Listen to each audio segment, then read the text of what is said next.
ఉన్నటువంటి పెద్దవారికి, అంటే వారి ఇంటి పేరు వారు కాదు, వేరే పేరు కలిగినటువంటి వారికి వాయినం ఇచ్చుకోవడం ఇలా మనకు కనబడుతూ వస్తూ ఉంటుంది. కనుక ఈరోజు ముత్తైదుకు కూడా వాయినం ఇవ్వవచ్చు. ఇలా ముత్తైదుకి వాయినం ఇచ్చేటప్పుడు కూడా ఏం చెప్పారంటే గనక, ఏవం సంపూజ్య కళ్యాణిం వరలక్ష్మిం స్వశక్తిత దాతవ్యం ద్వాదశాపూపం వాయినం ద్విజాతయే అంటూ ఈరోజు 12 ఆపూపములను వాయినంగా ఇవ్వాలి అని అన్నారు. ఆపూపాలు అంటే భక్ష్యాలు లేదా అప్పాలు, ఈ రెండిట్లో ఏమన్నా వస్తాయి. కానీ కాలక్రమంలో ఇది కూడా మార్పు చెంది ఈరోజు అప్పాలు కానీ భక్ష్యాలు కానీ ఇవ్వకుండా, ఇక్కడ భక్ష్యం అంటే కనుక మనకి బొబ్బట్టు వంటి ఇట్లాంటివి కాకుండా పూర్ణబూరలు ఇస్తున్నారు. పూర్ణబూరలు కూడా అనాదిగా మనకి ఆచారంలో వస్తూ ఉన్నటువంటివి. కనుక పూర్ణబూరలు అయినప్పుడు కూడా వాయినంలో ఎన్ని ఉండాలండి? 12 ఉండాలి.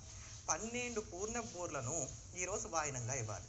దీంతో పాటుగా చాలా మంది ముత్తైదులు ఈరోజు శనగలు కూడా వాయినంలో జత చేసిస్తారు. శనగలు వంశవృద్ధికి సంకేతంగా ఉంటాయి, గురుబలాన్ని ఇస్తాయి. కనుక శనగలు కూడా కలిపి వాయినంగా ఇవ్వడం తప్పలేదు. దాంట్లో చక్కగా పండు, తాంబూలం ఇవన్నీ కూడా ఉంచడం.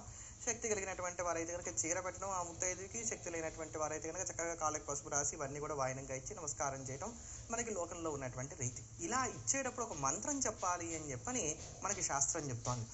ఇందిరా ప్రతిగృహ్ణాతు ఇందిరా వై దదాతి చ ఇందిరా తారకోపాభ్యాం ఇందిరాయి నమో నమః.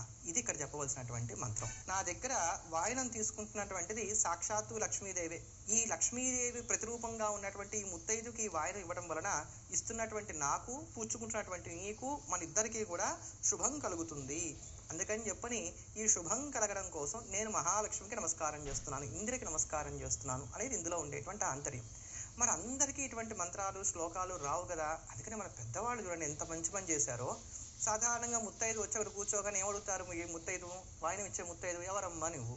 వరలక్ష్మినమ్మ నేను, ఇస్తినమ్మ వాయినం, పుచ్చుకుంటున్నమ్మ వాయినం, కోరితనమ్మ వరం, ఇస్తినమ్మ వరం. అయిపోయింది.